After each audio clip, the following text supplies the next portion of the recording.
Hello everyone, this is part 12 of What If Naruto was reincarnated as Donquixote Doflamingo, and I hope you guys enjoy this video and to like, to subscribe, to share, and check out the playlist, to see more comment down below. Now let's start the intro. They call me a god. They call me a god. They call me a god. Join my membership, the perks are great. It's in the description. Kakashi looked at the large boulder guarding the entrance to the Akatsuki's hideout, looking at the seal in contemplation. They had just arrived, Team Guy joining them only moments afterward. They were so close now, the Kazekage lying just behind the newest obstacle. Well, Kakashi, what do you think? He glanced over at Guy, who had a serious expression on his face. He looked back at the seal, quickly identifying it and its properties. They've set a barrier around the area, a 5-seal barrier to be specific. Its purpose is to make anything encompassed by the barrier seemingly indestructible. If we want to get in there, we need to find the other 4 sealing tags, and remove all 5 at the same time. He turned to look at Katsuyu, who was on Sakura's shoulder. Katsuyu, how much longer until Naruto arrives? The slug was still for a moment, trying to judge how long it would take for him to join them. At the rate he's traveling, probably just another half an hour. Kakashi nodded, frowning slightly at the news. They couldn't wait that long, they would have to continue without him for now. It would be dangerous, but they didn't have much of a choice. Guy reached into his backpack for a moment and pulling out a set of radios. Fortunately, I brought these with us. We can use them to coordinate and pull the tags simultaneously. Neji, can you use your Byakugan to find the rest of the tags? Neji nodded, activating his Byakugan and scanning the surrounding area. He relayed the other tag's location to everyone, Guy giving a curt nod. All right then, Kakashi, my team and I will go to the other tags, you stay here and open up that entrance as soon as you can. Kakashi nodded, watching as Guy and his team set off. He heard Temari walk up, standing next to him. So, Gaara is behind here, right? Kakashi nodded toward the girl, turning the radio on and waiting to hear back from Guy's team. It would seem so. The trail leads here, though, there's something off. Sakura spoke up next, walking beside Temari. Off? Like what, sensei? He narrowed his eye for a moment, looking toward the large boulder, as if trying to see through it. Deidara's scent, it and one other lead to this destination. However, I can't seem to detect Itachi and Kisam's scents. According to Baki, those two had attacked Gaara as well, so why can't we find them? He heard Sasuke next, feeling his chakra begin to stir, the faint smell of ozone in the air as small sparks of lightning arced off his body. Are you saying they may try and ambush us? Kakashi was silent for a moment, straining his senses to ensure no one was around them. I don't know yet, just keep your guard up. Listen, depending on who's in there, we may have to change tactics. Don't try and defeat them for now, wait until Guy's team and Naruto arrives to help us. Fighting 4S rank ninja isn't a walk in the park, one of us could die at any moment. His team nodded toward him, determination on their faces. The group was silent as they waited for Guy and his team, Lady Chio taking a rest on one of the nearby trees. It had taken a few minutes, but eventually, Kakashi's radio crackled to life. All right, Kakashi, we're ready when you are. Lady Chio got up, joining them on the water's surface as Katsuyu jumped off Sakura to hide in the forest. Kakashi nodded to himself, jumping up onto the boulder and gripping the seal. He turned on the radio, beginning the countdown. All right everyone. Pull the tag in 3, 2, 1, now. He ripped the tag off the boulder, quickly jumping off as Sakura rushed forward. She sent a heavy fist toward its surface, the boulder quickly exploding inwards, clearing the way for them to enter the cave. They jumped through the cloud of dust, swiftly entering the cave, preparing for a battle. Gaara was there, laying on the ground unconscious, most likely D. 2 of the Akatsuki members were there as well, Deidara using Gaara's corpse as a stool to sit on, with Sasori standing next to him. Well look at that, Sasori my man, they managed to get through so quickly, and in a decent display of art as well. Sasori scoffed at him, completely ignoring Kakashi and his group. Art, please. As if you could call blowing up a rock, art. But enough of this, I've done enough arguing with you for one day. Let's just get out of here and join back with everyone else. Deodara snickered toward him, standing up and finally addressing them. So, this is the group that managed to take down Itachi's clone so quickly. Gotta say, I was expecting more, maybe someone taller, but oh well. Kakashi grit his teeth, eyeing the situation. They seemed to be alone, which was good. All they needed was to buy time for Guy and his team to get here and take them down as swiftly as they could. Gaara, however. Deodara seemed to see him eye Gaara's body, a wide grin on his face. Oh, him. Yeah, he's been D for a little bit now. It's such a shame, you were so close. Oh well, what can ya do? He ducked suddenly, dodging a s of wind that was sent hurtling toward him. He looked over to see Temari, tears in her eyes as she slowly lowered a leg to the ground. I'll K you for this. Sasori let out a dry chuckle at her words. You, K me. Don't be so arrogant, girl. You couldn't K me if you trained for the next 100 years. Deodara on the other hand. Hey, what happened to not wanting to fight anymore, huh? Shut it, Deodara. Temari began to rush forward, her twin fans in hand as she did so. Kakashi watched with concern as Deodara simply grinned at the display, his next words sending alarm bells in his head. Looks like she wants to fight us, Sasori my man. Such a shame too, she'll need to get past Orochimaru's new toy first. Kakashi's eyes widened, looking upward and seeing a figure on the ceiling of the cave. He pulled his headband upward, revealing his Sharingan and pulled out a spool of ninja wire. He threw it, wrapping it around Temari's waist and pulling her back. Everyone, get behind me right now. His team did as they were told, bewildered looks on their faces at his outburst. He didn't blame them, it wasn't often that he would snap out orders like that. Even so, the situation called for it now more than ever. He turned on the radio. Guy, we need you back here imminently. How much longer? There was a brief pause, Kakashi hearing his own heartbeat as the figure dropped onto the ground, facing away from them. Yeah, about that. We ran into some trouble, it's gonna take a bit to get over there. Damn it. Kakashi turned the radio off in frustration, feeling a bead of sweat travel down his face as he eyed his new opponent. He heard Sakura speak as the figure turned around. Is that? This was bad, really bad. Guy and Naruto needed to get here immediately, or else they might not last for very long. He pulled a kunai out, holding it in front of him as their new opponent spoke. Kakashi, you've grown a lot, haven't you? I must say, despite the circumstances, it's really nice to see you again. The figure smiled, and Kakashi couldn't help but flinch, seeing their face again after nearly 16 years. He nodded back toward him. Yeah, it's nice to see you too, Minato-sensei. Virgo watched as a figure climbed out of the ground, slowly morphing to become an exact copy of himself. The two stood there for a moment eyeing each other. It was an interesting technique, like the one that the Akatsuki used to send copies of their members to delay them. The copy seemed to be perfect, with no differences in their appearance, but what about their strength? He dashed forward, throwing a high kick at his clone, his copy following suit. Their legs impacted, a shockwave running through the forest as the ground beneath them buckled slightly. Impressive. The technique copied the victim's strength, and it seemed to somehow copy their fighting style as well. But he lowered his leg, stepping forward and sending a fierce punch next. His clone repeated his actions, their fists moments away from clashing. Virgo covered his fist in haki just before they clashed, watching earnestly as the clone's fist seemed to crumple as they met. The copy jumped backward, its right hand ruined from the impact. So, it seemed it couldn't copy his haki, giving him a distinct advantage over the technique. Kakashi sounded as if he were in trouble, so he had to defeat this copy quickly and help the rest of his team get back to them. He rushed forward, pulling out his bamboo and swinging at the clone. Walls of earth raised around him, a ceiling appearing as the walls met above him, confining him completely. Spike began sprouting from the walls, rushing toward him soon after. Virgo ran toward one of the walls, knocking away any spike that neared him. He raised a fist, smashing through the wall and escaping the prison.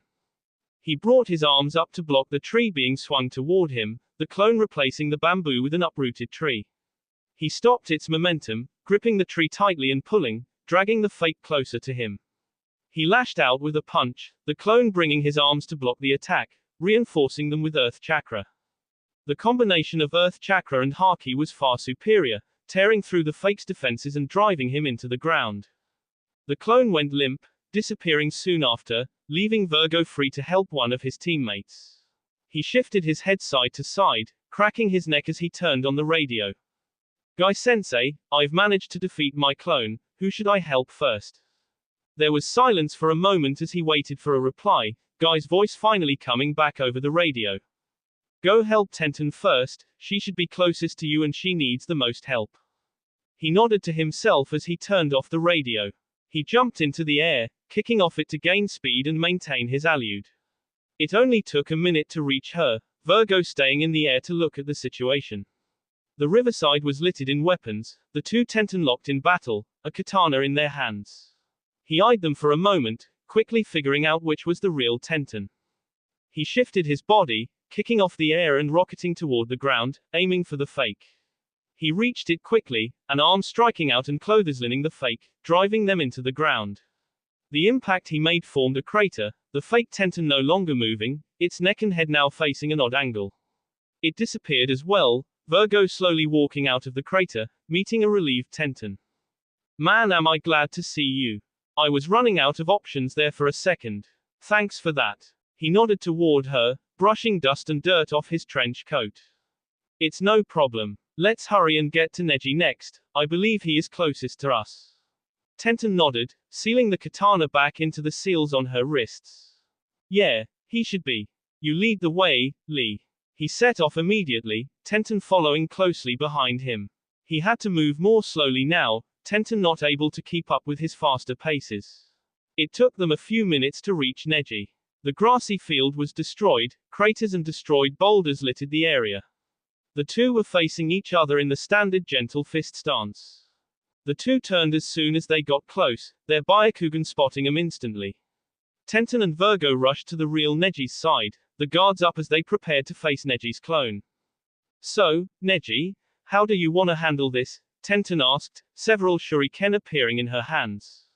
The best way would be for Lee and I to distract it, giving you an opening to finish it off.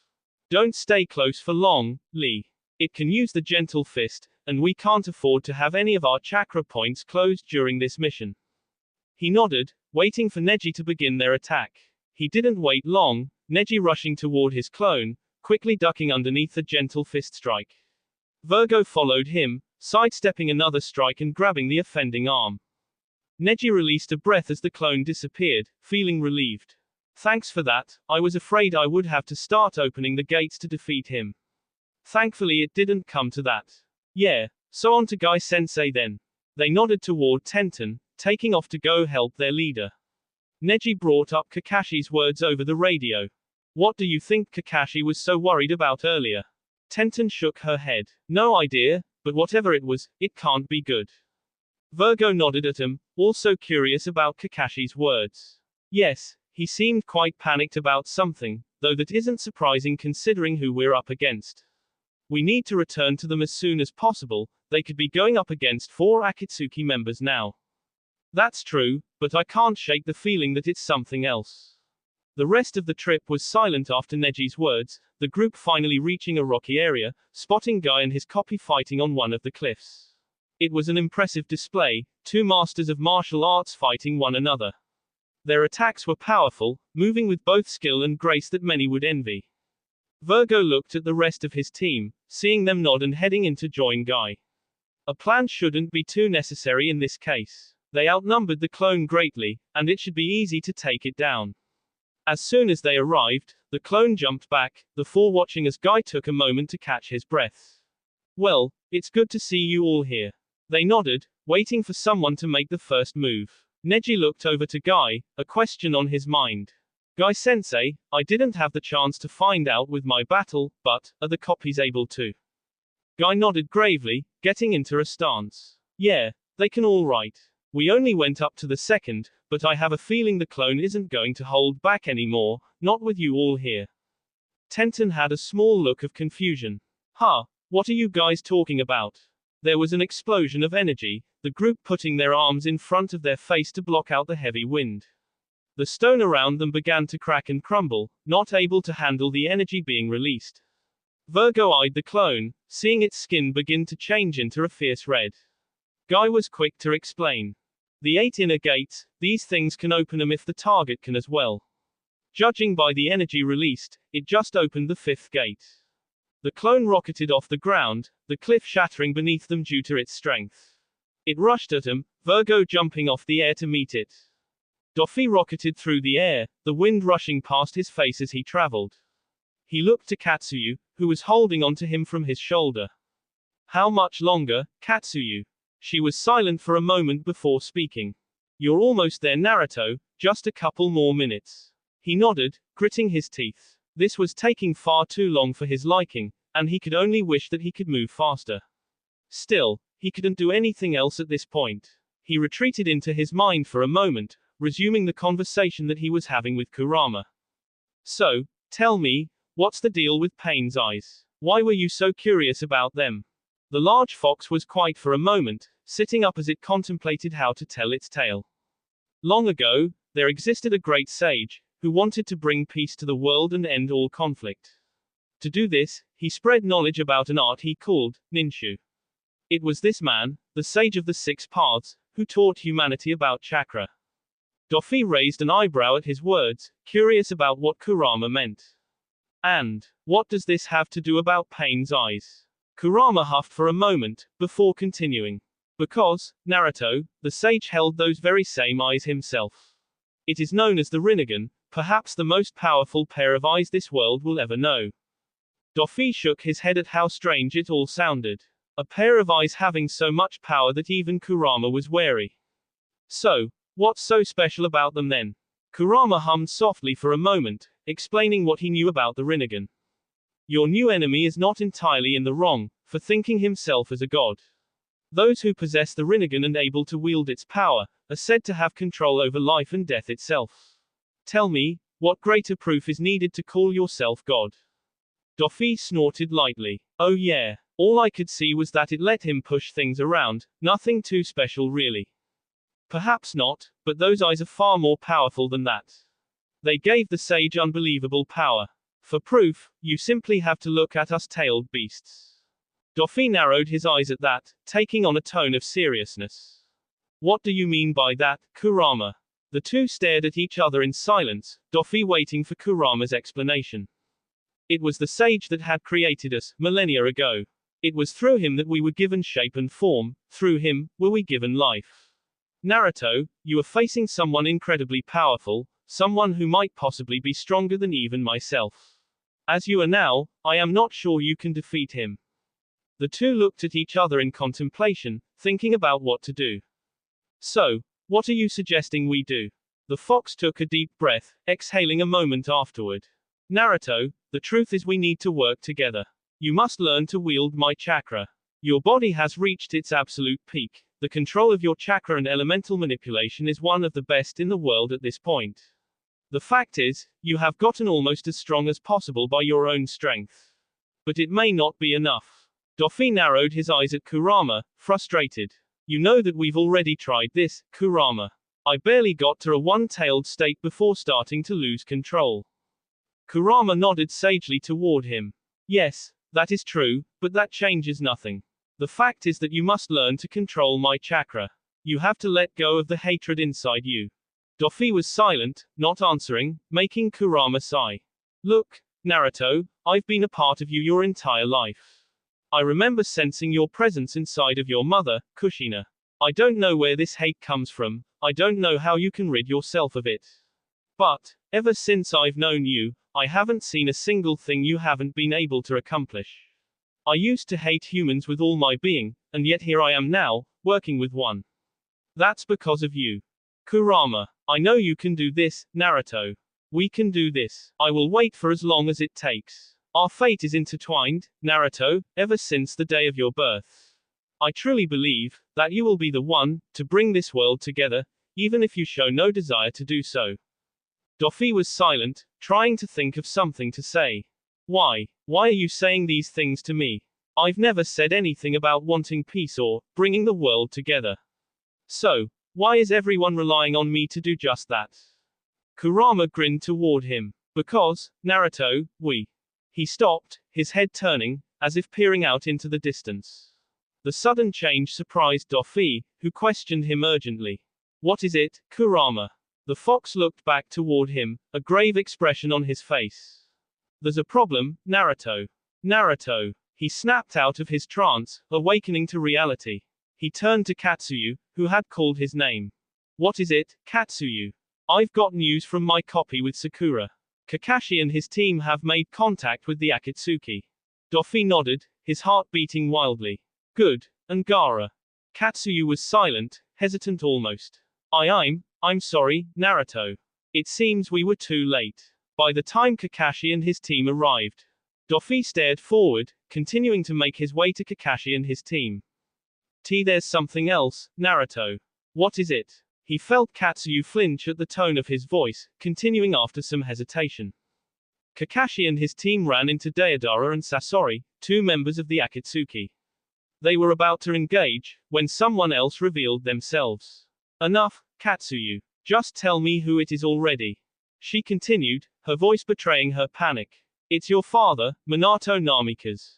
He is there and engaging Team Kakashi. Minato. His father was here too. Orochimaru. The snake was beginning to become troublesome. He had already shown the ability to revive the first Hokage, but now the fourth as well.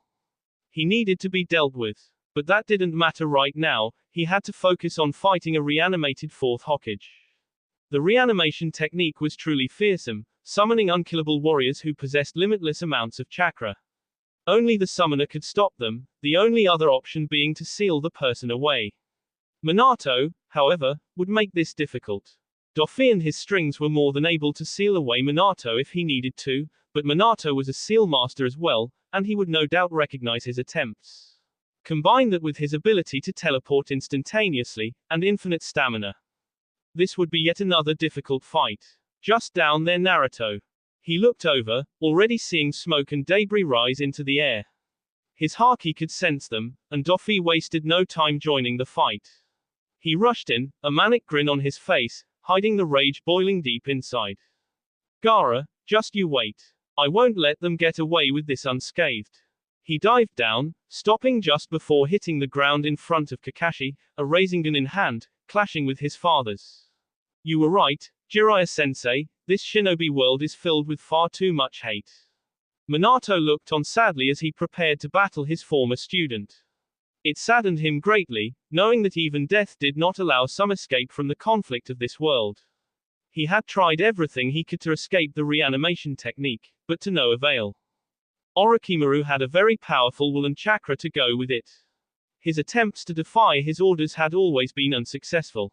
And now, here he was, helping two terrorists fight his former student and his team. He couldn't help but feel proud at Kakashi, seeing his students beside him. The other three were strong, he could feel the strength of their chakra, and he was impressed. His thoughts were interrupted as Kakashi spoke to his team. Everyone stay on the defensive. We have to wait for Team Guy and Naruto to arrive here to back us up. Did he say Naruto was coming? That was surprising. In all honesty, he wasn't sure how he felt about that. This wasn't how he imagined his first meeting with his son would go, nor did he think he would be fighting against him like this.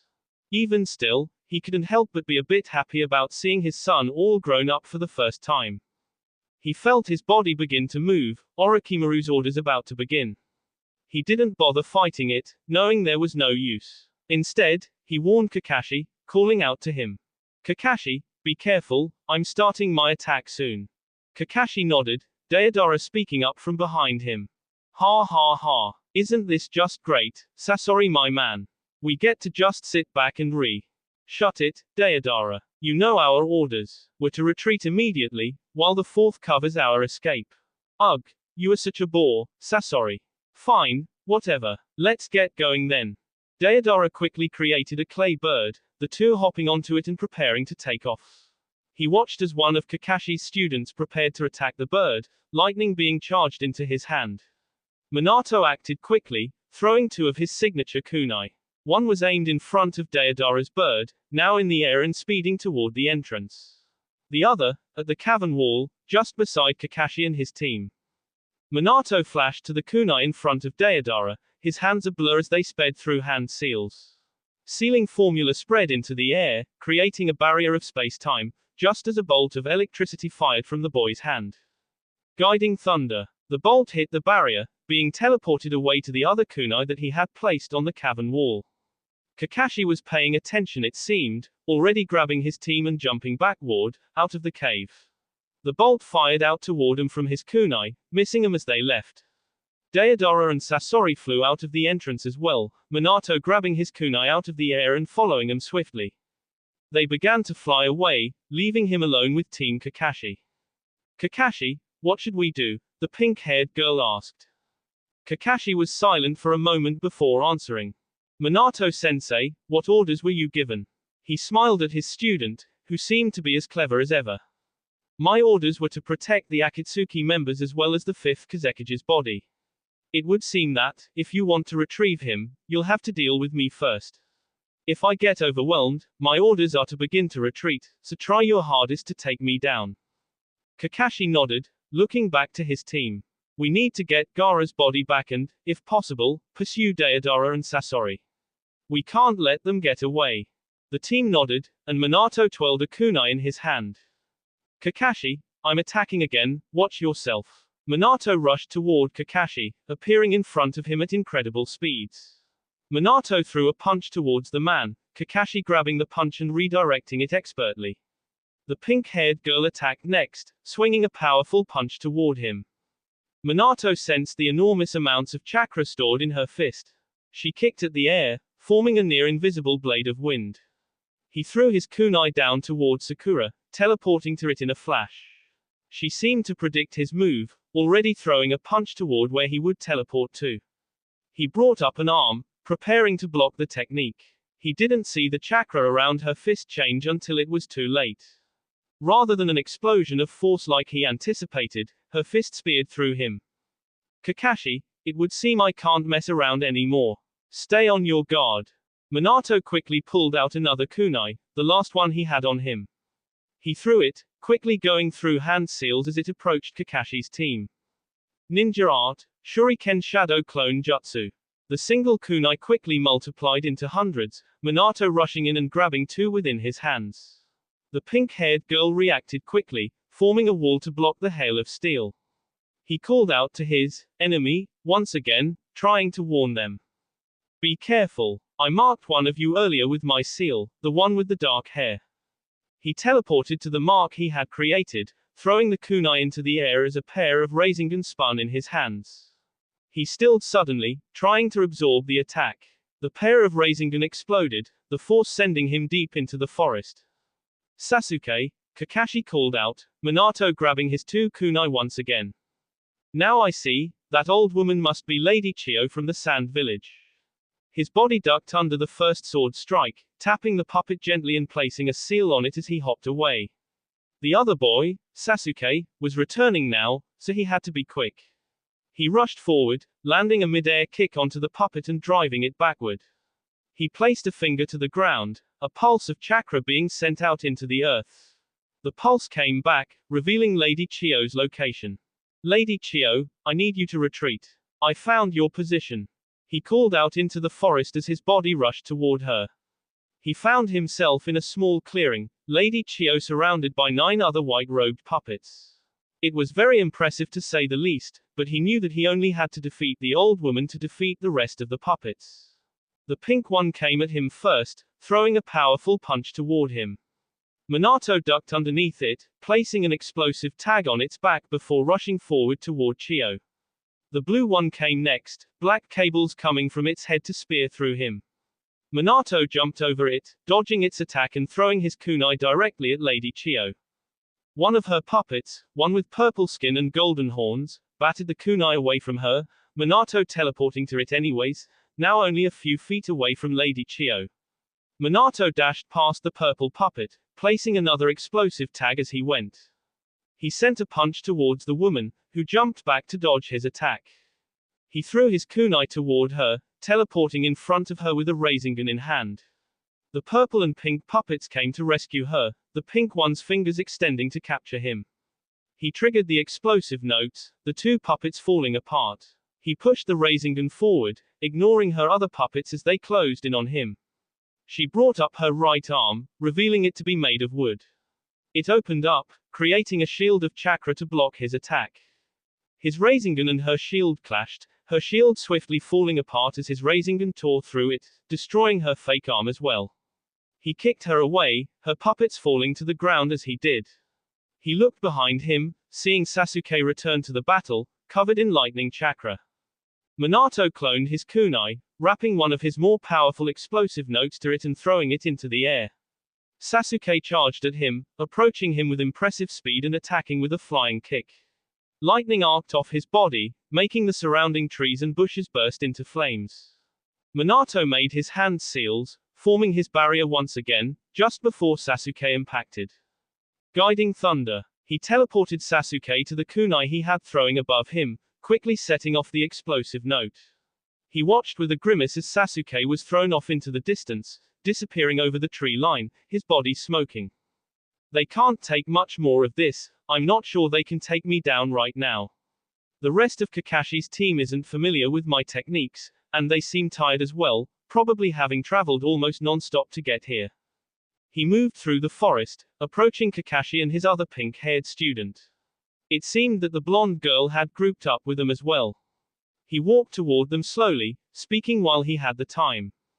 Kakashi, are you sure that you'll be able to do this? As you are, I'm not sure if you'll be able to defeat me. He couldn't help but smile at the determined look his student had on his face, stopping for a moment to replenish his chakra. Don't worry about us, Minato-sensei. We can take anything you throw at us. Besides, backup is already here. His body moved suddenly, rushing toward Kakashi with a Rasengan in hand. It drove forward, intent on landing on his student's face, but was stopped, as a blonde and pink blur rushed in front of him. His Rasengan clashed with another, the two techniques exploding a moment later, the two fighters forced to separate. He looked at the figure, shock evident in his eyes. He was tall, seemingly at Jiraiya's height. He was dressed absolutely ridiculously, wearing fashionable pants and a t-shirt, with a bright pink feathered jacket around his shoulders. He had a wide grin on his face, but Minato could tell it hid a deep anger, boiling on the inside. He gave his son a sheepish smile, a hand coming up and rubbing the nape of his neck. He laughed nervously. He. Naruto, I see you've grown quite a. He was interrupted as his son landed a powerful kick onto his face, sending him flying through the forest. His first meeting with his son was not going as planned. Sasuke dragged himself through the forest, approaching Lady Chiyo's unconscious body. The fourth had left the area already, having thought that he had defeated Sasuke. He shook her lightly, waking her up a moment later. Lady Chiyo, it's me, Sasuke. She nodded toward him, slowly getting to her feet with Sasuke helping her. They began to move at a steady pace, being careful not to alert the fourth Hokage. They made their way into the cave, Sasuke looking back as he saw Naruto dive from the sky. We should hurry, Naruto is here now, and this area probably won't be safe to stay in for long. Lady Chiyo nodded as she approached Gaara's body, kneeling down to him. This Naruto, he's strong, I'm assuming. Sasuke nodded swiftly, looking at the entrance to make sure they weren't interrupted. Yes, he's the strongest person I know. He's the reason I'm as strong as I am today. Lady Chiyo nodded, placing her hands on Gaara's body. Sasuke looked at her in curiosity. What are you doing? She chuckled at him, chakra glowing from her hands as it entered Gaara's body. I truly envy you young folk, so full of life and not yet aware of the horrors of this world. I have lived a long life, Sasuke, and I can say without any doubt, that this world needs people like Gaara. He raised an eyebrow at her, wondering what she meant. She met his look with a smile. You do not live in the hidden sand, so I doubt you are aware. Gaara has stirred the hearts of many young ninja ever since he returned to the sand. He has proven himself to be wise and understanding, truly beyond his years. He wishes to make the village view him not as simply Kazekage, but as family. She chuckled lightly. You know, I once asked him where this change in view came from, how he went from being a raging murderer to someone so capable of such compassion. He told me a man named Naruto showed him his new way of life. Sasuke nodded slowly, looking down at Gaara's still face. Yeah, Naruto has a way of changing people. It would seem so. Come here, dear. I'm going to need a bit of your chakra. He knelt on the other side of Gaara's body, offering his hands to Lady Chio. She took them in her grasp, the chakra growing brighter. He felt his chakra rush out of him, helping fuel whatever technique she was using. What is this, Lady Chio? She smiled at him sadly. This is the beginning of a new age, Sasuke. Having watched just a few moments of the new generation, I can tell that the world is going to go over a drastic change. I can only wish you luck, young shinobi. His eyes widened in surprise, his Sharingan watching the strange swirling of her chakra. Lady Chio, what are you? One's own life reincarnation. He watched as the remainder of her chakra entered Gaara's body, Chio falling limply to the side. He looked down in shock, seeing Gaara slowly begin to open his eyes. Doffy watched as his father's body went flying through the forest, crashing through several trees as it traveled. That was easier than he expected. He turned his head toward Kakashi, wanting to hear an explanation on what was going on. Kakashi, what's happening? Where are the Akatsuki? And where is Sasuke? Kakashi was looking toward where Minato was sent, before snapping his head back toward him. He nodded briefly, seeming to almost sag in relief as his enemy left the area. Deidara and Sasori attempted to retreat while the fourth Hokage battled us. Sasuke snuck past him with Lady Chio, an elder from the hidden sand, to retrieve Gaara's body. Kakashi stopped his report, Doffy taking in his words. The Akatsuki were retreating, an interesting development. It was not often an S-rank ninja saw fit to run or retreat, let alone two of them. Could it be that his fight with Pain had something to do with that? No matter. And Team Guy, Katsuyu said they were supposed to be here as well. Yes, we all separated to remove a barrier the enemy had set up. They had apparently run into issue and trying to meet back up with us. An issue? Virgo was a part of Team Guy. What kind of issue could they possibly have that he couldn't take care of swiftly? Another Akatsuki member, perhaps. Doffy thought of a plan quickly, trying to see how best to resolve the situation. Kakashi, I want you guys to go after Deidara and Sasori. Team Guy can handle whatever is holding them back. I will take care of Minato. Sakura spoke up at that, trying to warn him of Minato's abilities. Be careful, Naruto. Since he's a reanimation, he has. I know, Sakura. I'm well aware of how the technique works, I'll be fine. She nodded, waiting for Kakashi's signal to move on, until Temari spoke up. Naruto, if we leave to pursue the Akatsuki, then what about Gaara's? There was a small silence in the forest at her words, waiting for Doffy to respond. Right now, I want nothing more than for those two to be D. Gaara's not going anywhere, but they are. Find them, K them, and then come back. We'll take him home together after that. Temari had small tears in her eyes, before wiping them away quickly, giving him a determined nod. He looked back at Kakashi, who had a fierce look in his eye. Naruto, this is the fourth Hokage we're talking about here, one of the greatest ninja the world has ever known. Are you sure you can take him by yourself? He grinned at his sensei, turning to where Minato was sent flying. He walked a couple of steps forward, waiting for him to return. Of course, Kakashi. It's only natural for the child to surpass the parent. Now go.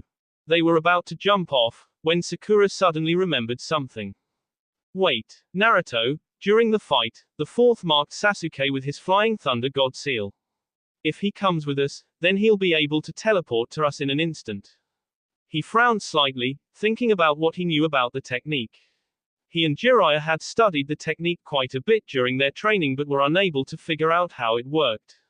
It was very complex, and Minato seemed to be a very paranoid individual, making the seal he put on his kunai riddled with countermeasures to avoid someone figuring it out. He was surprised that Jiraiya didn't actually know the technique already, thinking that his father would have taught it to him. When he asked, Jiraiya explained that it wasn't very cool for the teacher to learn something so powerful from his student.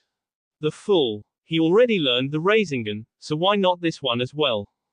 They were not able to figure out how to use the technique, but they learned a lot about it, including an assortment of ways to break the damn thing. Doffy made a shadow clone, which quickly joined Kakashi, Sakura and Temari. Take him with you, he'll be able to get rid of the seal on Sasuke. They nodded, jumping away and heading over to retrieve Sasuke. He turned back, sensing Minato rushing back toward him. He suppressed a sigh, his haki trying to predict his movements. It was like his fight with pain, but not as bad. During that fight, he couldn't predict his moves at all, but it was different here. With Minato, it was like they were fuzzy, hard to see and feel. A result of him being under someone's control, perhaps. Minato was visible now, flying through the forest and launching a powerful kick toward him. Doffy lifted his leg, blocking the kick with his shin, grinning at his father. Minato gave him a sad smile. That's not really a good way to greet a father, you know. His grin widened, pushing Minato's leg away from him and punching toward Minato with his left hand. His father caught the punch with both hands, his kunai spinning in the air. Well, if it makes you feel better, I treat Jiraiya the same way. Minato disappeared, teleporting to his kunai and now in the air, a Rasengan in hand and rushing toward his face.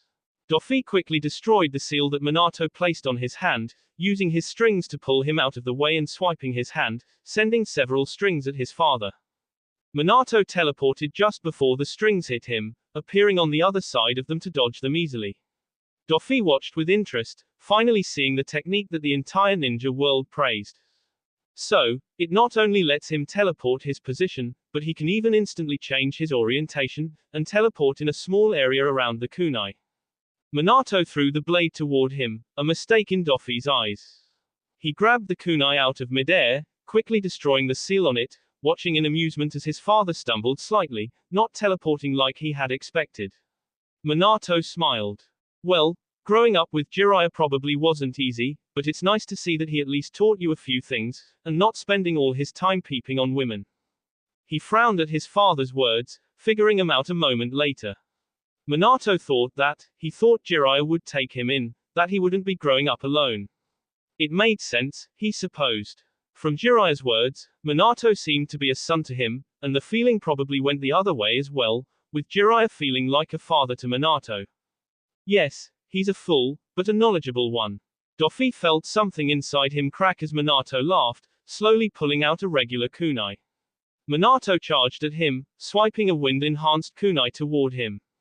Ever white, a mass of strings unfurled, wrapping around Minato quickly, forming a cocoon around him. It was completed only a second later, trapping him completely. Doffy relaxed for a moment, then perked up suddenly, looking toward where Kakashi and everyone else were. His haki had just sensed something, one aura disappearing and another emerging. Gaara. His instincts flared suddenly, quickly turning around to see what was happening. Gaara was alive, and that was good, but he couldn't get distracted in this fight. Minato may not have the sheer power and strength that Pain had, but he was still very skilled, and a tricky opponent to face. Doffy placed a hand on his chest, strings with green chakra running through them gently wrapping around his internal organs, repairing the damage they had sustained. The Rasengan was a rather hard counter to his haki. It wasn't the initial impact that did the damage, but rather the internal damage it caused, getting around his haki. He stood up straight, Minato picking up his tri-pronged kunai, the familiar seal being recreated on its handle. Sorry about that, you captured me before I could warn you. When you were born, I placed a seal on the back of your neck, so I could teleport to you if I needed to. You might want to get rid of it. He scowled slightly, placing his hand on the nape of his neck and sending his chakra to get rid of the damn thing. Minato continued. And yeah, you're right. Jiraiya-sensei was never the smartest man, but he's a good man nonetheless. Doffy raised a palm toward him, chakra coursing through his arm. Minato saw the action and swiftly threw his kunai toward him. Overheat. The beam of flame sped through the air, Minato teleporting to his kunai and appearing in front of him. Doffy jumped backward, kicking toward his opponent with a surge of strength. Storm leg. A blade of compressed air traveled toward Minato, who quickly teleported around it, the blade traveling onward and through the forest.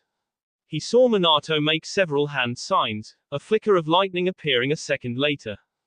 Lightning style, false darkness. A beam of lightning flashed forward toward him, Doffy jumping to the side to dodge the attack. He gathered his chakra, placing his hands on the ground. Ever white. Strings spread along the ground, traveling deep into the forest. Minato teleported to a tree branch to avoid them, Doffy standing up to observe his father. He was a tricky opponent. He wasn't as powerful as Pain, that was becoming obvious, but his speed made him difficult to hit and fight. If he could hinder his movement, and attack from multiple directions, then he should be able to stop him. I have to say, Naruto, I'm impressed. I've never seen techniques like these before. If you like that, then you're gonna love this. Flap thread. The sea of strings began to move, quickly forming spears and darting out to stab through the former Hokage. Minato moved quickly, teleporting around the spears to avoid them. Doffy jumped up, the spears continuing to attack. He rushed his father, quickly grabbing the kunai out of the air when he attempted to throw it. Minato grabbed him suddenly, using him to spring off into the air to continue dodging the attacks, or he tried to. As soon as he touched him, Doffy unraveled, revealing a string clone that quickly wrapped around Minato's body. The real Doffy slowly rose out of the sea of strings, quickly creating a shell of strings around his body. He waited for a moment, making sure that Minato didn't have another seal somewhere to teleport to. He released a heavy breath, the strings receding but still maintaining the shell around his father and dropping the kunai. He was beginning to tire. Recreating his awakening techniques gave him access to powerful attacks, but it was very chakra taxing. He had already spent quite a bit of chakra fighting Pain, and he was glad he didn't have to waste even more fighting Minato. He approached the shell, pulling out a brush and ink from his pouch to create a seal. He could simply use his strings, but it wouldn't be as strong, and it would be better to use ink to ensure nothing went wrong. He began writing, a bit conflicted as he did so. A part of him was just glad that this was almost over, Gaara still alive and all of them able to return home. Another was hoping to speak to his new father. Minato was proving to be an interesting man, and much different than Donquixote homing. Minato was strong, and his words had shown that he was a man that trusted his family. When Doffy was first born in, he knew that the village had hated him, feared him even. He knew the cause as well, Kurama. They all knew that he was the Jinchuriki of the Nine Tails, and they hated him for it. Minato wasn't a naive fool, who thought that the village would simply revere him and welcome him with open arms. No, Minato had thought that Jiraiya would take him in. That he wouldn't be alone for almost all his childhood. It wasn't much, but it was far more than Donquixote homing had ever given him in his eyes. Still, at the end of the day, Minato Namikaze was D. Getting to know him wouldn't change that fact. While he wanted to know more about the man that had given him his new life, he knew that it wouldn't mean anything in the end. He wasn't some child who wished to meet his parents for the first time, he was a fully grown man that had already had his own parents, watched one of them die, and killed the other. He had no use for Minato at this point in his new life. But still, Doffy looked in surprise as the shell suddenly shifted, Minato fighting against it. He grimaced, focusing his haki and enveloping the shell in it, turning it black. He didn't want to do this as it made it harder to draw the seal, but it would have to do. His eyes widened seeing the hardened shell crack, Doffy jumping away from it. It exploded a second later, revealing Minato with a fist outstretched, a sheepish smile on his face. Sorry about that. I wish I could make this easier on you, honestly, I do. I hope Jiraiya taught you a lot more, because now we're gonna get more serious. Doffy grimaced, looking at the orange pigment that colored his eyelids. He could feel it as well, his own training allowing him to know exactly what this was. He and Jiraiya were never able to master it, but it seems his father was a different story. Jiraiya, when I see you again, I'm going to kill you. Of all the things you've told me, you never said he had mastered Sage Mode. His father rushed forward, the ground collapsing underneath him, the new level of speed surprising him. A fist rushed through the air, Doffy ducking underneath it and launching his own. He was stopped as soon as he tried to throw the punch, an invisible force striking him in the face. He was sent flying backward, his chakra trying to move to destroy the seal that Minato had placed on him. He wasn't fast enough, Minato appearing above him with a Rasengan in hand. Doffy brought up his arms, reinforcing his entire body with haki, earth chakra coursing through him to increase his durability as much as possible. There was no way he could avoid that. Sage Art, massive Rasengan. The enormous sphere came down, him into the ground. It exploded a second later, the surrounding forest quickly disappearing. Demon Bamboo. His haki coursed through him as he clashed against the clone of his sensei, the powerful kick it had unleashed being stopped by him bamboo. The meeting created a massive shockwave, the nearby rock faces shattering due to the pressure. Virgo frowned at that, seeing the strength that his enemy was putting out. He pushed, sending the clone away as he dropped toward the river below, joining the rest of his team. He turned toward them, curious to see what they wanted to do as the clone began to rush after them. Guy spoke quickly, already thinking of a strategy to use against him. Virgo wasn't surprised, it was only natural that someone would know how to defeat themselves. Beat him before he opens the 8th gate. An excellent strategy, his sensei was truly wise. They couldn't let the clone get to the 8th gate, so they had to beat him as quickly and efficiently as possible. The clone had already reached them, the four jumping onto solid ground nearby, Tenten letting her own thoughts known. Yeah. No s. They landed, watching as the clone slowly walked out of the water, approaching them. The water evaporated like steam, only adding to its foreboding appearance.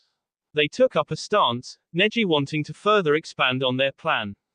Yes, I think that's rather obvious, sensei. The question is how we go about doing that. You're not exactly the easiest person to take down, and if we expend too much energy, we won't be able to help Kakashi's team effectively. That was true as well. Guy was already a powerful fighter by himself. Add the power of the 8 gates and he was almost unstoppable. Virgo decided to speak up first, thinking about what to do. There are two options in this scenario.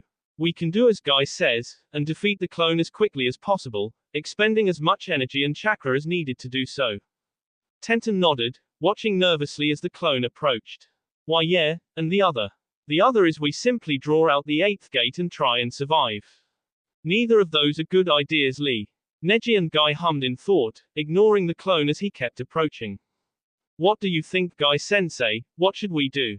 Guys, he's getting close. I'm not sure, Neji. I mean, I know the 8th gate is strong, but I don't know how strong I am when I open it. Never really got a chance to practice it. Neji nodded sagely, a hand cusping his chin.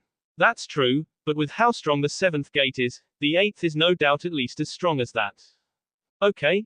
Seriously, he's Elmo. True, but, the clone finally rushed toward them, a devastating punch coursing through the air. Virgo moved forward, his bamboo held in both hands as he held it in front of the fist, stopping it cold before it could reach Guy, who continued speaking. Maybe it would be better to just run away. I mean, how long could he chase us down for? Tenten, it seemed, finally had enough and decided their strategy for them. All right, that's it. From now on we're just gonna K the damn thing and get out of here, got it? There was silence as Virgo continued to hold off the clone of Guy, the real one, and Neji swiftly nodding and turning to help him. Neji attacked first, his hands glowing with chakra as he rushed around behind the clone. 8 trigrams 128 palms. The flurry of attacks digs into the clone's back, Guy himself rushing upward to deliver his own attack. A powerful kick lands on the side of its head, just after Neji lands the final hit. The clone was sent flying away, but was quickly wrapped in a spiked chain, Tenten grabbing a hold of it and reeling it back with a surge of strength. Virgo focused his chakra and haki, swinging his bamboo at the clone as hard as he could as it flew towards him. Just before it got close enough, a swell of chakra unfolded, the chain breaking and a heavy wind blowing through the area. The ground buckled as the clone opened the 6th gate, seeming to kick off the air as it went up into the sky. Interesting, it can use one of the 6 powers by sheer strength alone, not needing any technique or formal training. However, it isn't as good as at the technique as someone with that training. Virgo launched himself into the air, following the clone as fast as he could. It had the 6th gate open now, meaning it was stronger and faster than before. But up here, Virgo had the advantage, being better at aerial combat. He swung his bamboo at the clone, who swiftly jumped higher into the air to avoid. They dropped back down, a leg stretched out to land a devastating kick. Virgo grabbed the leg, shifting his weight to throw the clone back toward the ground. The clone sped through the air toward the earth, where Neji was waiting for him. Virgo quickly sped out of the way, watching as Neji began opening several of the gates himself. 8 trigrams air palm. An explosion of air pressure fired out from Neji's hand, into the clone. An explosion rang out in midair, the gentle clouds in the sky separating and dispersing as a powerful shockwave struck them head-on. Virgo landed on the ground, watching as the clone guy fell from the sky, limp. Neji quickly fell to one knee, panting. Virgo and everyone else rushed to his side, helping him to his feet. Neji looked over to them, a small smile on his face. Sorry about that, it looks like opening the gates still takes a lot out of me. I'm not as good at it as you are yet, Guy-sensei. Guy smiled toward him, giving him a thumbs up and his signature grin. Don't worry about that, Neji. Opening the fifth gate is no easy task. Even I wasn't able to open easily at your age. Tenten shook her head at him, a small frown on her face. You know, you two are way too reckless. Why can't you be likely and just fight without ripping your bee in half in the process? She was interrupted by an explosion of chakra and pressure, the team looking over to see the clone slowly get to his feet. It was surrounded by a blue mist, its eyes having a look of complete enragement, surprising given his thoughts about them being mere puppets. It looked like things were starting to get serious, Tenten voicing his thoughts. Okay, that is not good. Seriously, just how tough is this thing? Now what are we gonna do? Guy shook his head, taking his stance while putting Neji behind him. I'm not too sure. I've already opened the sixth gate today, and I don't know if I can open the seventh to match him right now. Neji needs rest from opening the gates as well. What about you two, anything that you've been holding back? We will probably need it. Tenten shook her head, waving her hands wildly. Hell no. What am I supposed to do against that? They turned toward him, Virgo giving a curt nod. Yes, I suppose I can fight a bit more seriously. I was hoping to wait until we met up with everyone else, but it seems I waited too long. I will try and end this as quickly as I can. Guy nodded, stepping back and bringing Tenten with him. All right, we'll support you when we can. I don't know what you're planning, but give it try. Virgo nodded, his haki and chakra coursing through him as he slowly walked toward the clone. Haki began covering his entire body, earth chakra running through him to further enhance himself. He felt his team jump back as the clone rushed toward him. The clone threw a powerful punch, Virgo throwing away his weapon and meeting it with his own. They clashed, a shockwave of force bellowing outward. Virgo felt his ears pop as the force of their attacks created a small vacuum, the air rushing back in a second later. The clone tried to pull its fist back in, but Virgo didn't let him, grabbing its wrist and pulling it closer. Spikes of stone erupted from the ground behind the clone, with the copy swiftly recovering from Virgo's blow, releasing his hold on him and flipping up and backwards, dodging the attack. It kicked off the air once again, rushing back toward him and Virgo readily greeted him. The clone lifted a leg into the air, bringing it down toward Virgo's head. Virgo brought one arm upward, blocking it, and his other hand stretched to his side, gathering chakra. The earth responded to his chakra, rising and gathering around his fist. It formed a serrated spear, soon turning black as his haki covered it completely. Virgo shifted a foot, the land around him responding. 3 large walls of earth formed, soon surrounding the mid-air ninja. They were slightly, coming together to form a roof above him. The walls formed hard spikes, Virgo concentrating intently to make sure each spike was imbued with his haki. The clone saw what he was doing, turning to meet the spear head-on. He waited for its approach, and as soon as it did, he smashed his fists into the flat of the blade, attempting to stop it. Instead, the blade continued onward, pushing him further into the colossal walls behind him. Virgo saw his chance, forming a hand sign with his other hand. The spikes on the walls extended suddenly, surrounding the clone in a storm of death.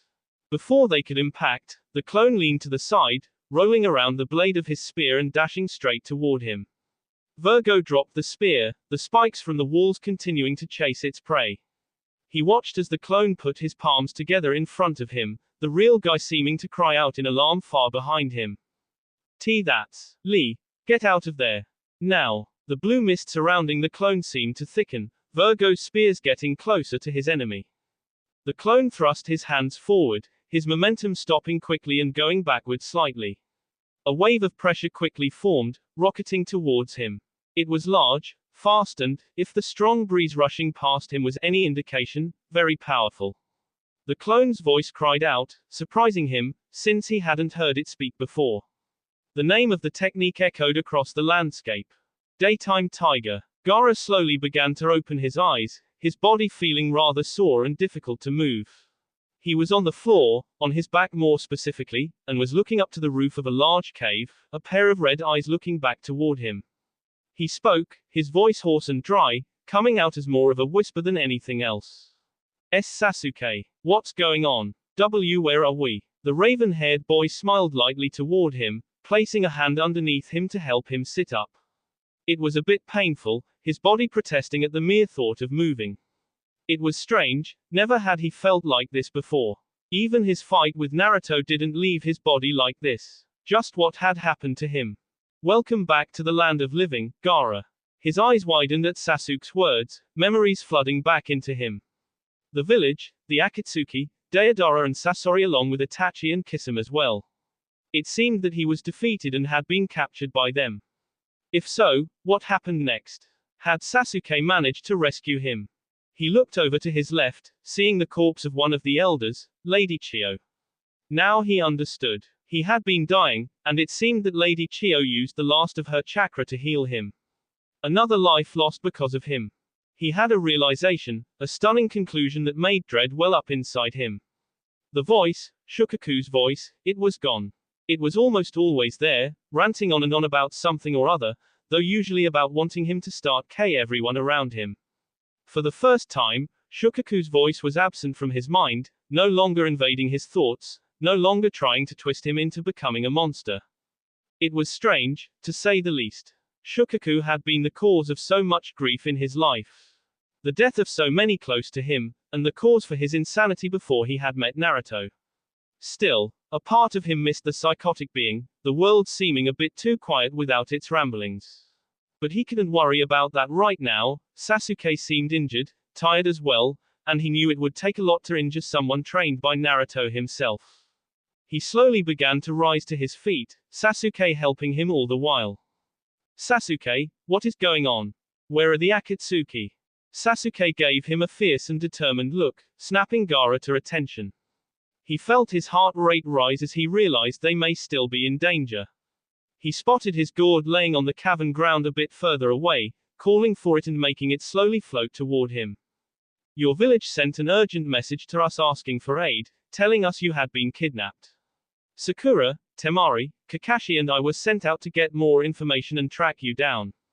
Team Guy was sent out as backup once we discovered your location, and Naruto has just arrived on the battlefield as well. Gaara nodded, affixing the gourd onto his back.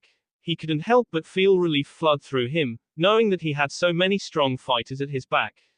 It was certainly better than fighting 4S rank ninja by himself.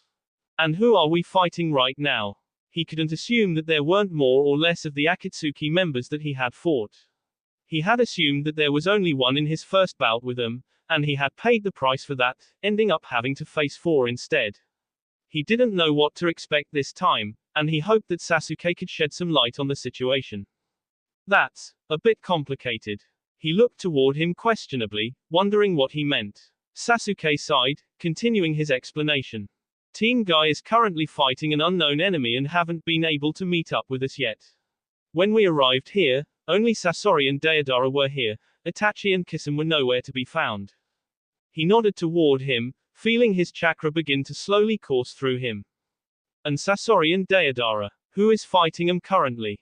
At the moment, no one. The two fled almost immediately and left someone to fight us off to cover their retreat. He was starting to get tired of the suspense, suppressing a sigh and urging him to continue. And who was it? The fourth Hokage, Minato Namikaze.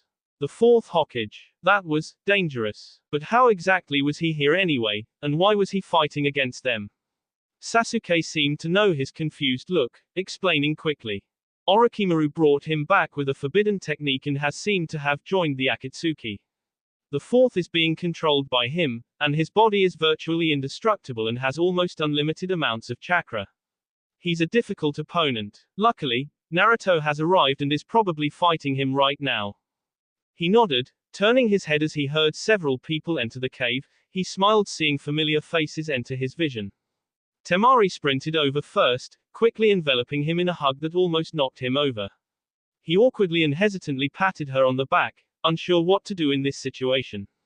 The rest of Team Kakashi joined them soon after, Temari letting him go with a smile on her face. Thank you, all of you, for your help. Naruto began to chuckle lightly, walking over to Sasuke as he did. Of course, it's what family does, after all. I'm glad to see you're all right, Gaara. He nodded, a little bewildered at how tall Naruto had grown. He had read about it in Temari's letters, but seeing it was surprising. Not too long ago, he was only a couple inches taller than him, but that didn't matter right now. Naruto was inspecting Sasuke's hand, the boy questioning him a second later. Naruto, what are you doing?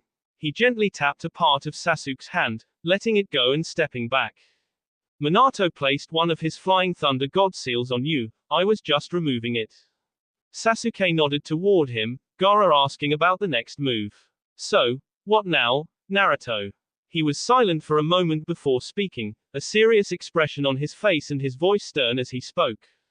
Now, I want you to go and track down Deidara and Sasori. It wasn't very long ago that they left according to Kakashi, so you should be able to catch up if you move quickly. Gaara shook his head toward him, disagreeing with Naruto. No, if Deidara is using that bird to travel, then we will have difficulty keeping up with him. It's fast, and you all seem to be rather tired. It would be too difficult. Naruto seemed to grin toward him, jumping out of the cavern, everyone else following him. Gaara looked back to Lady Chio, promising to come back for her. They walked along the water, Naruto looking up at the sky. Kakashi, what direction did they go? Kakashi hesitated for a moment before pointing, Naruto seeming to concentrate for a moment. He grinned suddenly, pulling an arm backward. He thrusted the arm up into the air suddenly. He called out the name of the attack, Gaara recognizing it from their own battle during the Chunin exams. Fulbright. There was silence as Doffy watched the distance intently, seeming to wait for something. A few seconds later, he began laughing, turning back towards them. They have good distances, not surprising for S-rank ninja. Still, you should be able to catch up to them now. Go, quickly. Make sure they never harm another member of our family. They nodded, Sakura bringing up a question. What about you, Naruto? Are you sending your clone with us? Ah, so this was a clone. It made sense, the real one most likely fighting the fourth Hokage. He was just about to answer, when a large explosion appeared off in the distance, sending hundreds of trees and debris flying into the air. No, the real Naruto is going to need my chakra. We already had to fight a powerful member of the Akatsuki, so I'm going to need all the chakra I can get. They nodded, the clone disappearing soon after. Gaara and the rest of the group began running toward the two Akatsuki members, eager to catch up to them. They took to the trees, Gaara feeling his body slowly recover from his injuries. Well, it wasn't so much injury, more like fatigue or exhaustion. He actually didn't have any injuries, but he couldn't help but feel slightly off. Perhaps it was because Shukaku was no longer sealed inside of him. So Kakashi-sensei, what's the plan? He turned his head at Sakura's words, wondering what the famous ninja had planned. We're gonna have to split up for this fight. The Akatsuki work in pairs, and we can't let them work together or we'll make this more difficult. We'll take advantage of our numbers and split into teams. Gaara nodded, putting in his own opinion. I will help take on Deidara. I fought him before, so I have experience fighting him already. Kakashi nodded, continuing his plan. Alright, Gaara and Temari will take on Deidara. He's already injured, so he should be the easiest to take down. Sakura, Sasuke and I will take on Sasori. Any questions? There was no reply as they kept moving forward, somewhat of a strategy formed in their minds. It took them a few minutes, but they had eventually reached their crash site. They didn't seem to be traveling very quickly, probably confident that the fourth would cover their escape. Deidara, you imbecile. Me. How am I an imbecile? This is your fault. They hid in the treetops, watching the two interact and waiting for an opening. Gaara could hear Sasori growl at his partner, anger in his voice. My fault. You're the one who was controlling that hideous thing you call art. All you had to do was move out of the way of those threads. Wow, you don't say. Well, maybe if someone had, actually warned me about them, then maybe I could have. You're lucky I was feeling generous enough to pull you out of the way in the first place, otherwise you would have lost more than an arm. And what idiot loses both their arms in less than a week? Gaara looked over, seeing Kakashi nod and signal him to begin the attack. Gaara moved first, his sand flying out of his gourd toward Deidara, trying to separate the two. The two Akatsuki members jumped back, but Gaara was able to latch onto Deidara's ankle, whipping him to the side, and throwing him deeper into the forest, away from Sasori. He and Temari rushed over to him as Deidara kicked the sand off him, Kakashi and his team rushing down to fight Sasori. He and his sister stood before Deidara, who seemed a bit surprised to see him. Okay, so what the hell? How are you even alive right now? He ignored the man, his sand spreading out to form walls all around them. It surrounded all of them, forming an arena of sand, Temari taking out her large fan to fight their foe. Deidara began chuckling, the bag on his side, slowly sliding down and falling on the ground. He kicked the bag upward, the clay inside rising into the air, Deidara taking a large bit out of it. Man, he said between chewing. This really isn't my week, is it? First, I lose one arm to you, then Sasori makes me lose the other, and now I have to fight the two of you, by myself, with no arms and almost no explosive clay. His lips smacked together loudly, Gaara feeling large amounts of chakra being formed. The ground began to crack as Deidara began channeling more and more chakra. Well, you know what? Screw you. I know I'm not gonna win against you, so instead, I'll show this world what true art is. Ha ha ha. Gaara's eyes widened, seeing what he was planning. He gathered his sand, the walls suddenly rushing inward and collapsing onto Deidara, who didn't even attempt to escape. Gaara formed a tight fist, trying to crush the man to paste. The orb of sand began to expand, large spheres began bubbling to the surface. Deidara's voice could still be heard, traveling through the grains of sand trying to end his life. True art. He turned to Temari, who wasn't sure what was happening. Temari, get out of. Is an explosion. Sakura eyed the Akatsuki member with curiosity, her guard up and ready for any of his attacks. She relaxed her breathing, getting ready with yet another fight with an S-rank ninja. Honestly, she couldn't wait until this was all over and she could go home and take a nice, long bath. But, until then, she had a job to do. So, this is who they send after me. How disappointing. Hurry up and come at me already. I have places to be, and I hate to keep people waiting.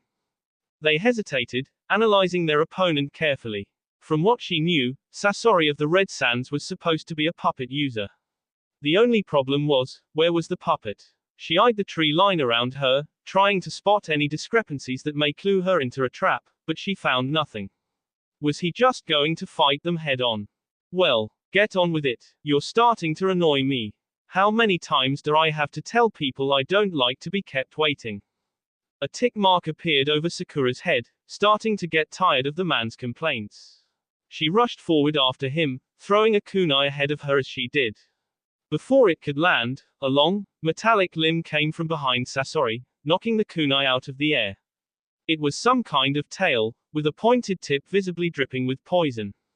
It rushed toward her, Sakura jumping and twisting into the air to avoid it. She hoped back to join her team, wondering what to do next. Sasuke seemed to speak next. Kakashi, are you seeing it too? Yeah, I see it. She looked over to them curiously, wondering what they meant. Sasuke explained quickly. That isn't Sasori, it's just another puppet. Our Sharingan can see that he isn't a real person. Sakura nodded, facing Sasori once again before Kakashi continued Sasuke's thought. But there's something else. The little we can see of his face, that isn't wood. She tilted her head in confusion. It's D-skin. Her heart skipped a beat, quickly turning to face Sasori who began laughing ominously. I see why Orochimaru wanted those eyes so badly. There's no hiding anything from you, is there? Yes, this is one of my favorite puppets, Hirako, the corpse of a rather well-known shinobi. Deidara is always so eager to show off his art. But, now I have the chance to show my own. Sasori removed his cloak, revealing the puppet underneath. He was on all fours, his metallic tail swinging around wildly, coming out of the mouth of a large mask on its back. Its left arm seemed to be some strange metal contraption, no doubt holding various projectiles to use against his enemies. Sasori began chuckling, the chakra in the air thickening as he prepared to fight. Now, let's see how you handle my art. The tail extended suddenly, rushing toward all of them. The three-man team jumped away to avoid the attack, the tail spearing into the ground, causing the earth to crumble. Sasuke rushed toward him, kicking off the air and covering himself in lightning. He sent a powerful kick to the puppet's back, who took the attack head-on, with no difficulty. Sasori reached up with his right hand, grabbing Sasuke and him onto the ground. He faced the Uchiha, lowering his face mask and opening his mouth, revealing a Senbon launcher. Kakashi was quick to save his student, ninja wire wrapping around Sasori's head and pulling tight, closing his jaw. Sakura rushed in with a fist reared back, Sasuke fighting off the puppet and getting out from underneath him. Sasori's tail rushed toward Sakura, trying to stop her from attacking, but Sasuke jumped up to kick it away from her. Sakura got close, approaching from the front and launching her punch. Sasori acted quickly though, his left arm spinning rapidly and opening, Senbon being launched in all directions. Kakashi quickly made a mud wall to defend himself, Sasuke kicking off the air to jump back behind Sasori, avoiding the needles. Sakura jumped backward, panicking and trying to avoid getting hit, but she was unable to.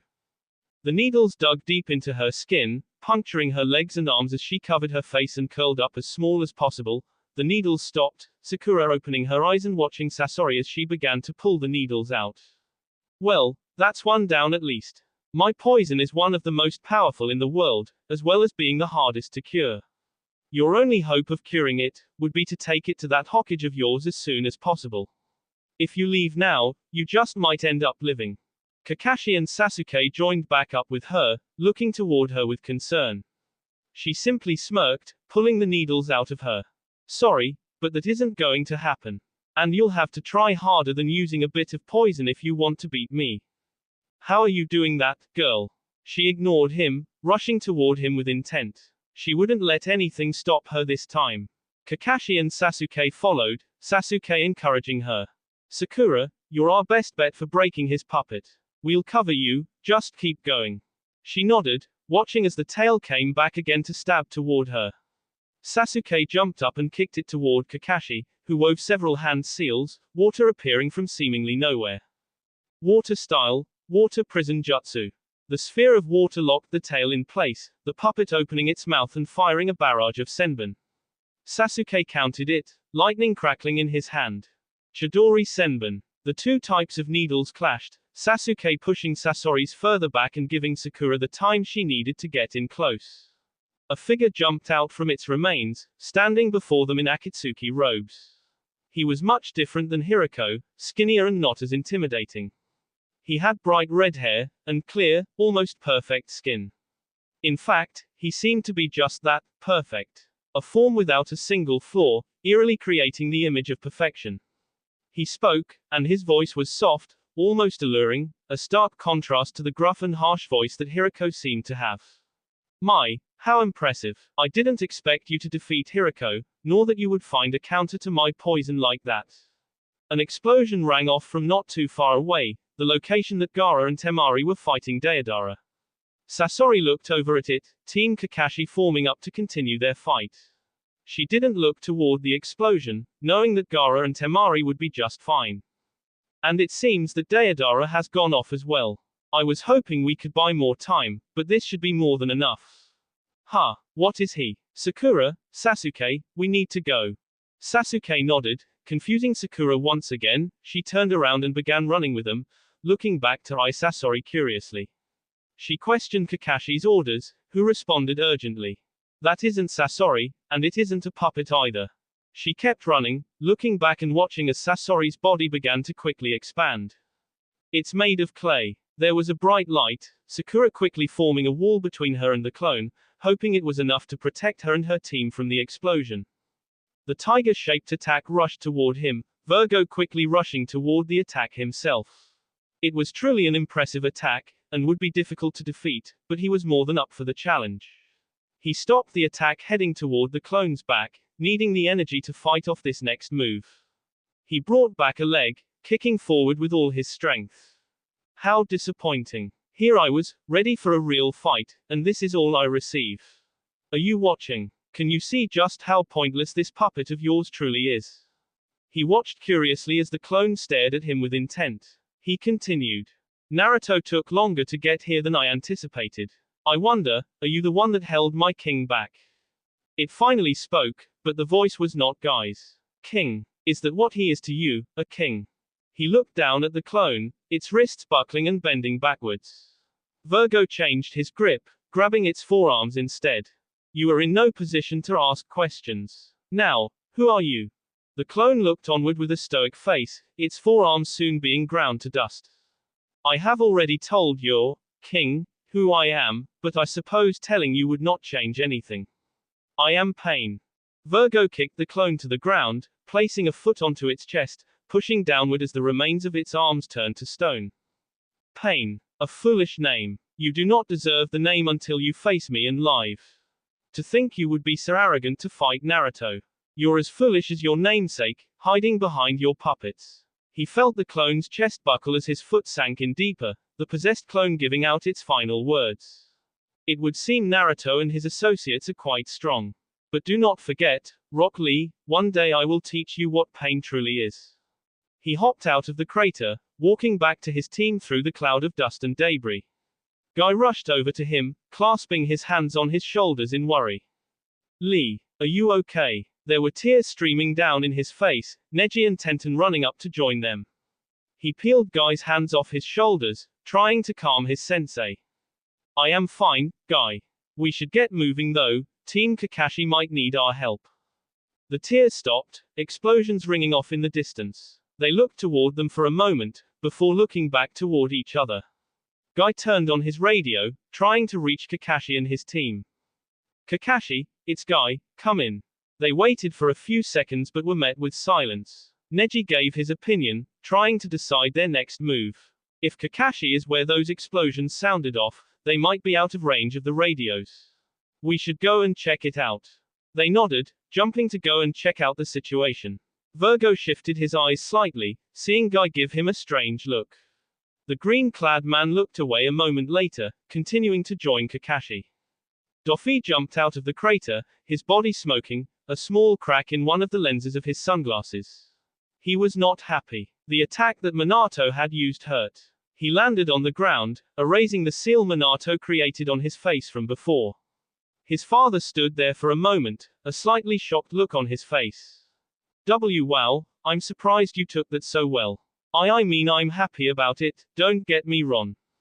He ignored the man, raising a finger toward him. Lightning style, bullet string. A spark of electricity, and the bullet raced toward his father, who swiftly ducked under the attack. He fired several more, his father expertly dodging around the attacks, starting to rush forward to attack him. Doffy clenched a fist, grabbing the strings that trailed behind the bullets, making them close around his father. He reached up and grabbed his headband, marking it with his seal and throwing it to his side, around the various threads. He teleported to it, dodging the attack and continuing to rush toward him. Doffy took the small collection of strings, making them unravel and the ends in the forest raced toward Minato's back. He channeled his chakra, raising and forming on the ends of the strings and chasing the blonde Hokage. His father seemed to sense the attack, ducking under one of the orbs and flipping over the next. It didn't matter, he was within range. Demon strings, spiraling threads. The various Rasengan exploded, the strings inside him that he was creating expanding outward to shred the cage to pieces. The chakra cleared, Minato no longer there. Doffy grit his teeth, turning around as his father rushed him from behind. He had his kunai, probably picking it up after breaking through the shell of strings that he created, remaking the seal on it. Minato threw a punch, Doffy ducking underneath it and attacking with his own. Damn it. This must be what that old frog was talking about, using the natural energy of the world to attack your opponents. It's strong too, I can't afford to keep getting hit by those. He jumped back, Minato following him and launching another punch. With Sage Mode, he was a complete monster, too fast and strong for almost any fighter to have a chance of defeating without their own unique abilities.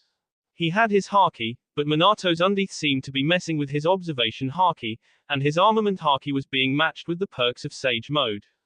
He took a deep breath, concentrating intently.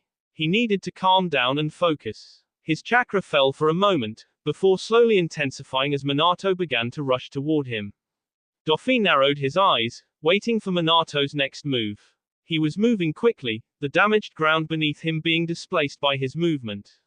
He kept concentrating, waiting for an opening, focusing his haki as much as he could for any advantage.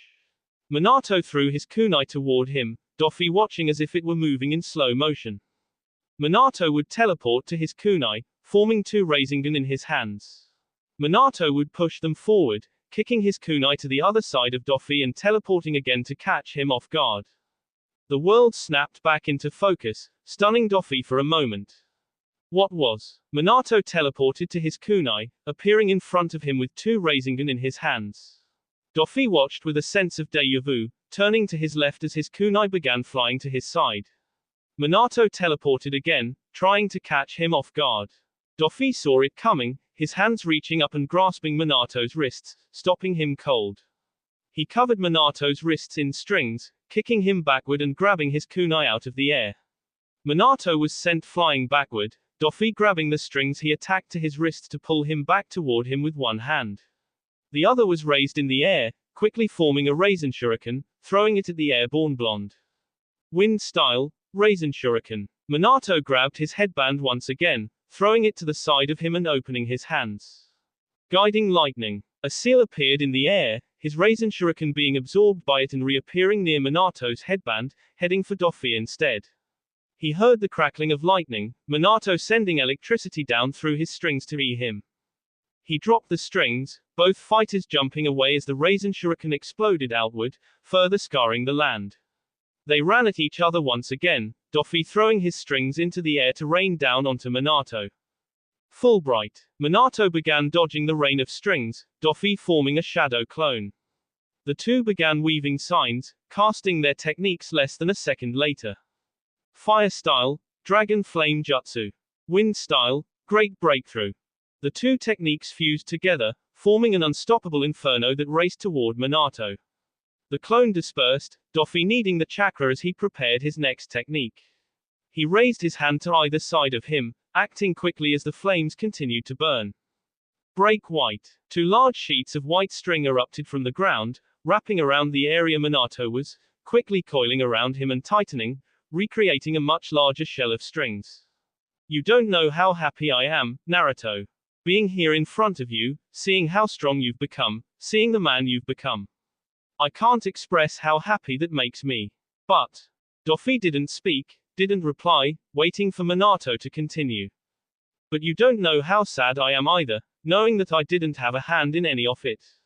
Doffy started at his father with a grim frown, Minato instead bearing a torn, sad smile. You know, when your mother said she was pregnant, I threw myself into my training. I studied and trained constantly, wanting to know anything and everything that I could. Do you know why? Doffy hesitated before asking, his voice hollow as he stood before the man that gave him life. Why? Minato laughed. It was filled with joy and sadness, one that Doffy knew didn't belong, one that shouldn't be coming from the one known as Minato Namikaze. Because, when you came into this world, I wanted to make sure that there was nothing I couldn't teach you, nothing I couldn't protect you from. I wanted to give you everything I could, everything that Kushina and I didn't have. But, as you can see, things didn't really go as planned. Silence took over the forest again, the only sound being the creaking and snapping of wood as the debris settled around them. You know, I can't tell whether you're angry with me, or just indifferent toward me. I can't really blame you though. In the end, I failed you, Naruto. My very first day as a father, and I failed. Minato seemed to take an unneeded deep breath, and Doffy knew that if the man was physically capable, he would probably be crying now. There are several sand ninja approaching us right now, probably trying to save the Kazekage. Orochimaru is going to call me back soon. He knew what Minato wanted. He wanted him to say something, to say anything really, but what was there to say? Doffy wasn't a child longing to see parents, he was a near 60-year-old man, someone who had seen both heaven and hell at a young age. The time for a set of loving parents was far beyond him. And Naruto, I just want you to know that it's okay. You can hate me as much as you want. I'm the reason we had to leave you in Jiraiya's care, and I'm the one that made you the Nine-Tails Jinchuriki. But forgive your mother, okay? She had nothing to do with it, it was all my idea. He watched sadly as Minato kept going on, Doffy biting his lip, trying to think of something, anything to say. His father hesitated before giving him a defeated smile, turning slightly to leave. Well, I guess this is goodbye, for now. Father. Minato stopped, looking behind him with widened eyes. Doffy's opinions hadn't changed. He didn't need a loving and caring father in his life. He didn't need a warm and compassionate mother either. The two had interested him, but that was all it was to him, interest in the two people that had given him life. But, like it or not, the two were family, and Doffy took care of his family. He may not need a loving and caring father, but Minato needed a strong and caring son, one that he could be proud of.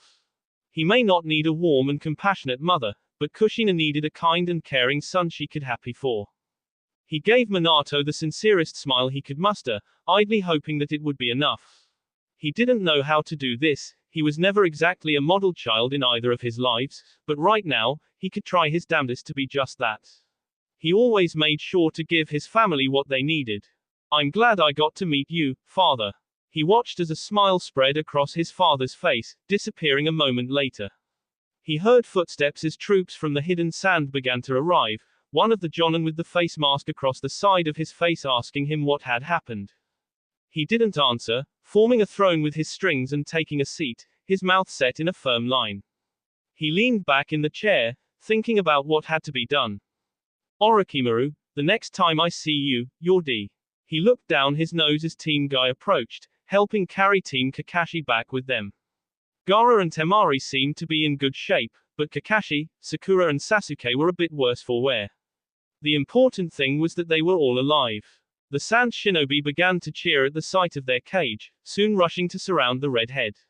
They clamored around him, singing their praises and yelling about how happy they were to see he was okay. He couldn't help but grin at the uncomfortable look Gaara had adopted, not used to such things. Minato, don't worry, I'll free you from that worm's grasp, just you wait. After the crowd had settled down, they recovered the corpse of Lady Chio, the woman that had saved Gaara's life, and began their return to the hidden sand. Gar, this sucks. You hear me, Sasori? This is the worst. Quit your babbling and keep moving. We're late. The two moved through the rainy weather, heading back to the hidden rain village. You're not the one who had to expend a bunch of chakra creating those clones. Seriously, do you know how much chakra those things take? Besides, you barely did anything. Sasori grunted, continuing their walk into one of the hidden entrances to Pain's tower. If you remember, I had to waste one of my puppets, one that you must have used horribly if it was defeated so easily. They reached the end of the hallway, opening a door that led to a small room, a lobby with several couches and tables set up. Hey, it isn't my fault you designed the thing, so it was hard to use. You can't blame me for that. Sasori's eyes narrowed in irritation, his head whipping over to face Deidara just as they entered the next room. Alright, that's enough. He stopped speaking, his head turning as he looked into the room. There was a large table in the middle of the room, several chairs on either side, with just one on the very end. Their leader, Pain, was sitting there, with his partner Conan standing beside him. The rest of the Akatsuki were there as well, all taking a different seat. Deidara and Sasori grabbed a seat as well, waiting for Pain to begin this little meeting that he had called. It was very strange, since before they had always chosen to meet remotely, instead of meeting in person like this. Now that everyone is here, we can begin. We will start with a threat assessment of Naruto Uzumaki, the Nine Tails Jinchuriki. Hidden snorted loudly, kicking his feet up onto the table. Please, like some little twerp is any real threat to us. Just send me and Kakazu and we'll get the job done in no time at all. Kisame laughed at the Jashinist, sa palm onto the table. Do you hear that, Itachi? The human voodoo doll thinks he can play in the big leagues. Maybe I should teach him his place. You're underestimating the Nine Tails kid. He's gotten quite strong, stronger than most of you in fact. Zetsu's words quieted everyone, Pain ending the silence a moment later. Naruto is becoming a problem. He has trained a few others during his trip with the Toad Sage, and they have grown powerful in their own right. From this moment onward, you are to avoid Naruto Uzumaki and Rock Lee at all costs. Do not engage them alone. Deidara leaned back in his chair, his dismembered arm laying in front of him. So, What? Are we just going to keep running away from him all the time? We have to face the brat eventually. Pain glanced over with his purple eyes, which started to glow ominously. Naruto is not a priority right now. He must be sealed into the statue last. But, when that moment comes, the whole of the Akatsuki will gather to fight the hidden leaf. Itachi raised an eyebrow at that, leaning in with sudden interest. The hidden leaf. Pain nodded toward him. Yes, the leaf has proven to have several powerful warriors as part of their ranks. If left alone, they will be a problem for years to come. To achieve our goal, the leaf will have to be taken care of. Hidden gave their leader a wide grin, chakra leaking out from him slightly. Now that's what I'm taking about. Some good, old-fashioned K. I love it. Ha ha ha. Pain merely nodded toward them, continuing the meeting. Also, we have a new member joining the Akatsuki today. Come in, Toby. A masked head suddenly popped out from behind Pain, a hand showing up a moment later, waving enthusiastically. Hiya, I'm Toby. Pleased to meet ya. That will be all for this video. Be sure to like, subscribe, share, and comment down below for more videos. Goodbye.